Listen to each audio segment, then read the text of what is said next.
Bonjour, dans cette vidéo, nous allons travailler sur les aires. Commençons tout d'abord par quelques généralités. L'aire est une grandeur, c'est la mesure de la surface d'une figure, c'est-à-dire l'intérieur de cette figure. L'unité légale de cette grandeur est le mètre carré. 1 mètre carré est l'aire d'un carré de 1 mètre de côté. Pour les terrains ou les pays, on peut utiliser le mot superficie à la place du mot aire. Commençons par l'aire du carré. ABCD est un carré. On choisit comme unité d'aire un carreau. On compte le nombre de carreaux de la première ligne. Il y en a 5. Et j'ai également 5 lignes. L'aire d'un carré est donc de 5 fois 5 carreaux, c'est-à-dire 25 unités d'aire. Plus généralement, pour calculer l'aire d'un carré, on fait côté fois côté.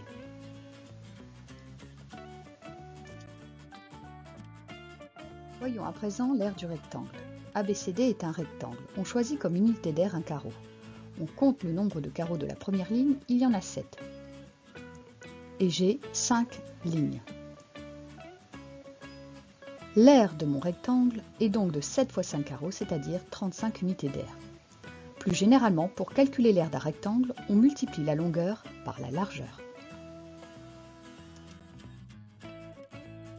Je vous propose à présent de voir comment calculer l'aire d'un triangle. ABC est un triangle. AB est l'une de ses bases et CH la hauteur correspondante.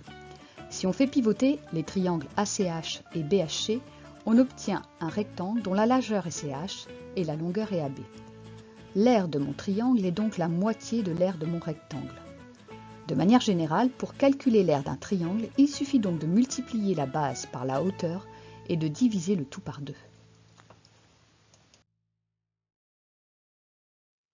Étudions à présent le cas du parallélogramme. BC est l'une de ses bases et H la hauteur correspondante. En faisant glisser le triangle ainsi obtenu, on obtient un rectangle dont la longueur sera BC et la largeur sera H. L'aire du parallélogramme sera la même que celle de ce rectangle. Ainsi, pour calculer l'aire d'un parallélogramme, il faut multiplier la base par la hauteur.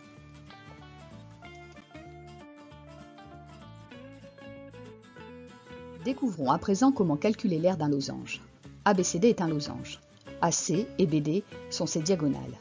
En découpant ce losange suivant ses diagonales, on peut reconstituer un rectangle dont la longueur est égale à la grande diagonale et dont la largeur est égale à la moitié de la petite diagonale. Le losange a la même aire que ce rectangle. Ainsi, on obtient l'aire d'un losange en multipliant la longueur de sa grande diagonale par la longueur de sa petite diagonale et en divisant le tout par 2.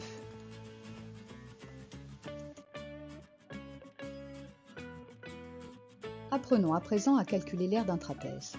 B minuscule est la petite base et B majuscule la grande base. En faisant pivoter notre trapèze bleu, on obtient un parallélogramme dont la base est égale à grand B plus petit b et dont la hauteur est h. Ainsi, l'aire de notre trapèze est la moitié de l'aire de ce parallélogramme. Plus généralement, pour obtenir l'aire d'un trapèze, on va ajouter la petite base et la grande base, on multipliera par la hauteur la somme obtenue et on divisera le tout par 2. Terminons cette vidéo en apprenant à déterminer l'aire d'un disque. Pour cela, nous allons découper notre disque en plusieurs parts. En réassemblant différemment ces parts, on obtient la figure de droite. Plus on augmente le nombre de parts et plus celles-ci sont petites. Nos arcs de cercle ressemblent de plus en plus à des segments et la figure de droite se confond avec un rectangle dont la longueur serait égale au demi-périmètre, en rouge, et la largeur serait égale au rayon, en vert. L'aire de notre disque sera donc la même que celle de ce rectangle. Ainsi, pour déterminer l'aire d'un disque, on multiplie π par le carré de son rayon. Cette vidéo est à présent terminée, tu viens de découvrir ou de redécouvrir les formules pour calculer les aires des figures usuelles. Elles pourront être très utiles, tu dois donc les mémoriser. Bon courage, on se retrouve dans une prochaine vidéo.